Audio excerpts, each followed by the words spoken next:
My third Nordic Marine Instruments has landed at my house, and I have to say it's my favourite to date, with one small caveat which I'll cover today. This case design lends itself so well to a fixed bezel version, and it's really quite impressive to handle and film. I know this one has done the rounds with my fellow YouTubers already in Australia and elsewhere, so why should you watch another video on it? Well, one thing I can offer you early on is accurate pronunciation, which is the one time where the language skills of a Scandinavian comes in handy, which is rarely the case outside of actual Scandinavia. Søværn is a Danish word, and we use the same term as Sweden, just spelt and pronounced slightly differently. Värn, when used in the military, means protection, and Sø means sea, so it's in other words a good term for the Navy, with its protection or defense on the oceans. With a brand called Nordic Marine Instruments, it seems that this word is a good fit, and the sky blue version here is a lovely color with some small dots of color to add some fun. So if you've already watched Jodi's and Peter's review and want to have another look at this one before you order, then let me give you my thoughts.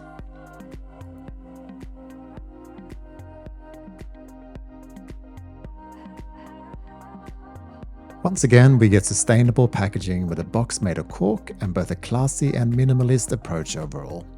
First impressions is important, no matter how often you use this box again, but at least you can here with a free travel case.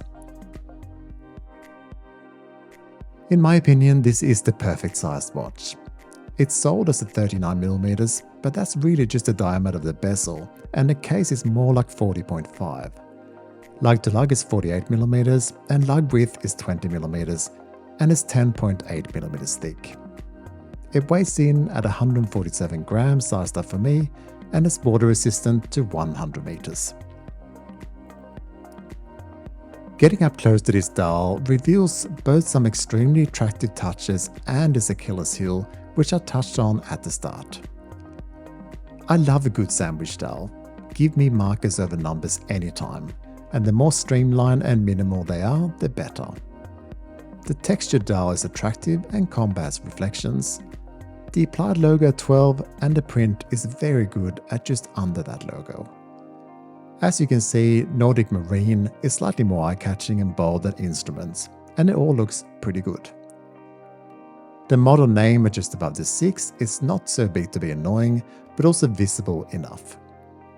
One thing I noticed is that the date, which is color matched to the dial color, appears to be slightly more recessed than usual, which would make sense since we have a sandwich construction here and maybe some added thickness between the movement and the dial. This is easy to see in the photographs on the website compared to the renders as well. I love the bits of orange around the minute markers clearly marking 12, 3, 6 and 9, the still separation between the main dial and the minute track, and also the seconds tip, which as per usual with this brand has an anchor as a counterweight. The fence post hands are an appropriate thickness, so far so good then. The one issue I have is that in this color the legibility is really not that great. In any slightly dim environment everything blends in and it's impossible to see what time it is. Part of that is that the lume on this prototype is not great, which is always the case since these things are expensive to develop. But even when that is sorted out, you need to be okay with a light struggle if you buy a blue one. I don't see this being an issue in green, yellow or black, where I think the hand will contrast slightly better. I will come back to the lume, or you can skip straight to that section in the chapter markers below if you like. The case design is just as good as I remember.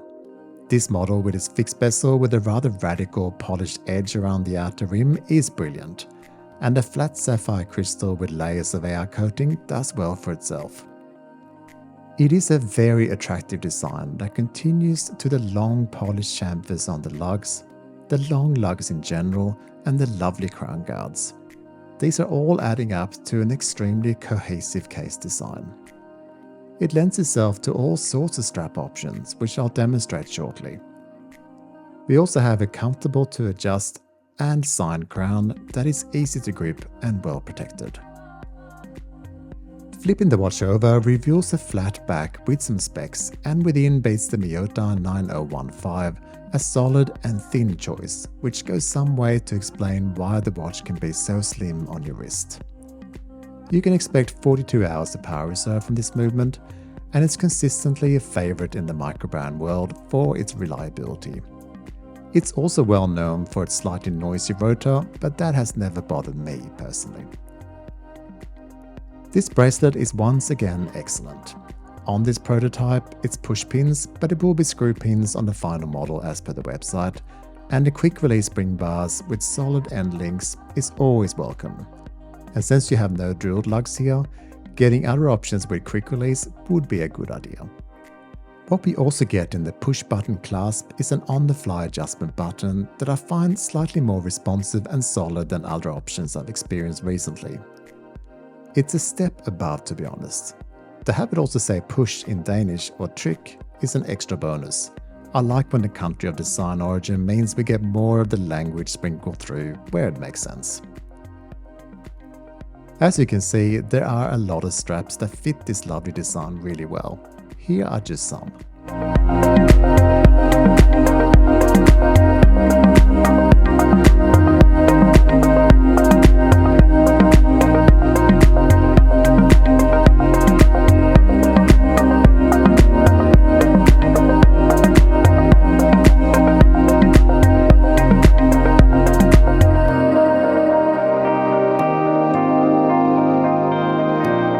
On this prototype, the Lume is not fantastic, but I'm fairly certain that the final production will fix that.